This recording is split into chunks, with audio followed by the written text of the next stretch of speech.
आत्मार दाम 33 कोटी। हन दर्शक बंधु अविश्वास हेले भी मध्य सत घटना। आधुनिक जुगरे विज्ञान एवं प्रयुक्तिविद्या अनेक उन्नति करिथिले मध्य दुनियार किछि अंचलरे अजब विश्वास एवं अंधविश्वासर प्रभाव एबे भी देखिबाकू मिले। रुषियारू आसिथिबा एक खबर एबे सारा विश्वरे चर्चार विषय पाल्टिछि, जहा शुणिले आपण भी आश्चर्य होइजिबे।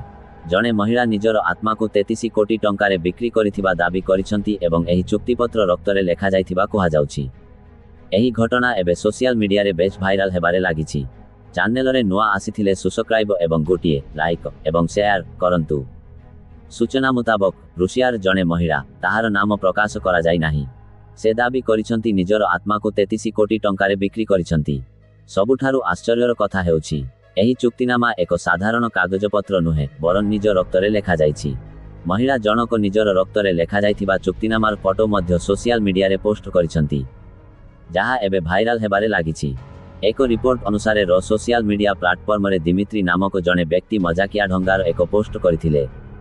पोस्टरे लेखिथिले, से कहार आत्मा किनिबाकू चाहुछंती।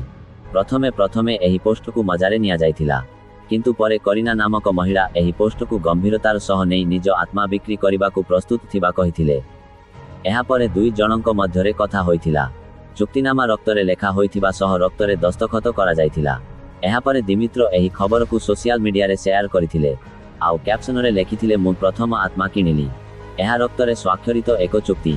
मु डेवी जोन्स परी अनुभव करुछि। करीना कहिसंती जे तांकर एही चुक्ति पाई कोनोसी अनुताप नाही।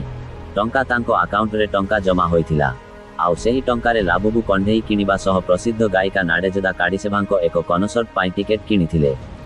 एपटे दिमित्री कहिसंती जे से एही प्रस्ताव को एक मजा भाबरे देइथिले। से आशा करिनथिले जे महिला जनक एहाकू गंभीरतार सह नेबे, किंतु वर्तमान से भाबुछंती जे से किनिथिबा आत्मा सहित कोन करिवे। एही खबर सोशल मीडिया रे प्रकाश पाइबा परे विभिन्न प्रकारर प्रतिक्रिया आसिछि। किछि लोक एहाकू पागळामी बोली कहउथिबा बेले, आउ किछि लोक एहाकू एक पब्लिसिटी स्टंट भाबरे विवेचना करुछंती। अनेक महिलांक मानसिक स्वास्थ्य उपरे प्रश्न उठाइछंती एवं तांको मानसिक चिकित्सकंक परामर्श नेबाकू परामर्श दैछंती।